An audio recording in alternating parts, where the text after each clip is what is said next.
ગે ડેટિંગ એપથી રત્ન કલાકારને શિકાર બનાવ્યો. સમલૈંગિક સંબંધ માણવા જતા યુવકના રૂપિયા, મોબાઈલ અને બાઇક લૂંટી લીધું. સુરતના વરછા વિસ્તારમાં ગે ડેટિંગ એપ મારફતે સંપર્કમાં આવેલા 3 યુવાનોએ એક રત્ન કલાકારને મળવા બોલાવીને તેની પાસેથી રોકડ, મોબાઈલ અને બાઇક લૂંટી લીધા હતા. આરોપીઓએ ચપ્પુની અણીએ યુવાનના ખાતામાંથી 5,000 ટ્રાન્સફર કરાવી દીધા. આ ગંભીર ગુના અંગે વરછા પોલીસે તાત્કાલિક કાર્યવાહી કરીને 2 આરોપી અર્પિત સાંકટ અને દીપેન રાઠોડની ધરપકડ કરી છે, જ્યારે અન્ય એક યુવકની શોધખોળ ચાલુ છે. મળતી માહિતી પ્રમાણે સુરતમાં કતારગામમાં રહેતા 29 વર્ષીય રત્ન કલાકાર ગે એપ મારફતે અજાણ્યાઓના સંપર્કમાં આવ્યો હતો.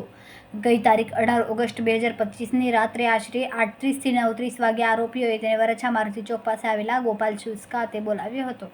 તે પહોંચ્યો ત્યારે આરોપીએ તેને ચપ્પુથી ડરાવીને એક મકાનના ચોથા માળે લઈ ગયા હતા અને ત્યાં તેની પાસે 50,000 માંગ્યા હતા.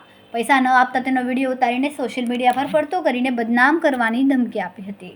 તેને માર માર્યો હતો. ગભરાયેલા યુવક પાસેથી આરોપીઓએ તેના મોબાઈલનો ઉપયોગ કરીને ગૂગલ પે મારફતે 5,000 ટ્રાન્સફર કર્યા. બાદમાં 8,000નો મોબાઈલ અને 80,000ની કિંમતની હોન્ડા બાઇક છીનવી લીધી હતી. પૈસાની વ્યવસ્થા કરીશ તો તારો ફોન અને બાઇક પાછો આપો, નહીં તો મારી નાખીશ તેવી ધમકી આપીને ત્રણેય ત્યાંથી ફરાર થઈ ગયા હતા. આ મામલે ભોગ બનનાર યુવકની વરછા પોલીસ સ્ટેશનમાં 3 અજાણ્યા યુવકો સામે ગુનો નોંધાવ્યો છે. પોલીસે ગણતરીના કલાકોમાં 2 આરોપી અર્ષિત માજાભાઈ સાંકટ અને દીપેન હિતેશભાઈ રાઠોડની ધરપકડ કરી.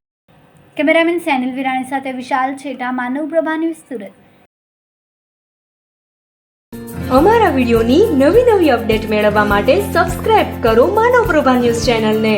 બેલ આઇકન ક્લિક કરો લેટેસ્ટ વિડીયો સૌથી પહેલા મેળવવા માટે.